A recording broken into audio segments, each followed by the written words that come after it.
My name is James Deitz, and I'm a visiting lecturer of art, and I've been here for, in January or February, it'll be 19 years. I started teaching almost 40 years ago as a graduate student. I think it's because I wasn't an artist growing up. I didn't draw, I didn't paint. I came to being an artist through the university system. I was falling behind, and my advisor told me that it's time to take a GE course to get you on track.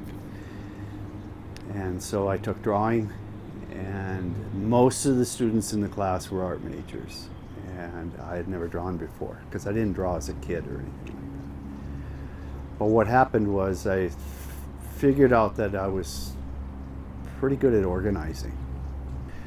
And once I had taken the second semester, I dropped out of my original major and moved into art, and I have never left.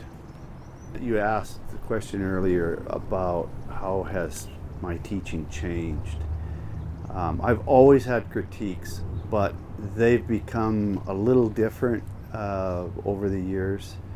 They're almost exclusively positive. Anything negative that I deal with a student is generally on a one-on-one basis. But in front of others, I think that motivation is achieved through everybody helping everybody else out. Kind of like how my drawing classes are going right now. I have an awful lot of non-majors, and they come in, they're engaged, they work hard, quality of the work is outstanding.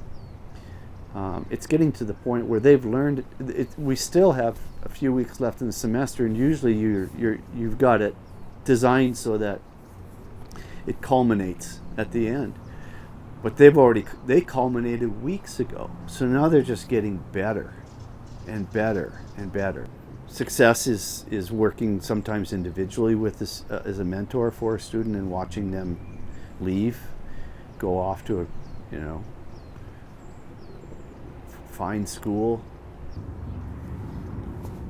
So it's a wonderful environment. The fact that it's a little isolated can be a benefit, because then the students, they can coalesce in the campus area and on campus for events.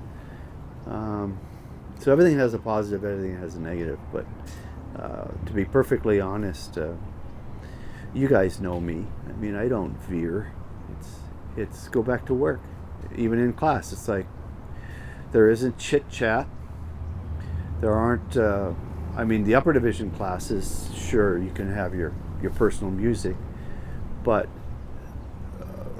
my classroom environments are work environments, and we take breaks. And I encourage people to get out of the classroom, get some fresh air, and clear your mind, and then come back and go back to work.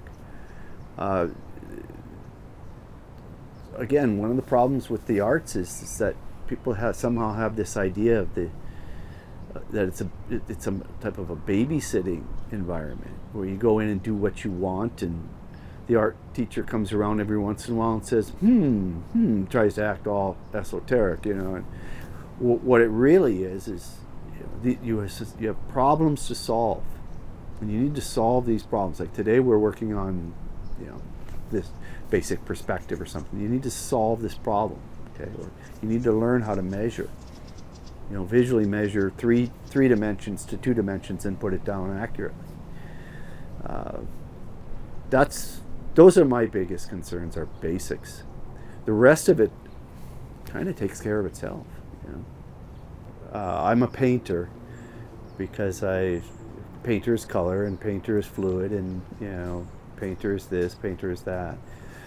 Paintings are larger, stronger statements. They tend to be bought more, so not that that's the driving force, but if you have a really strong work and a really strong collection, and you know that it's being seen and appreciated, you're pretty pleased with that.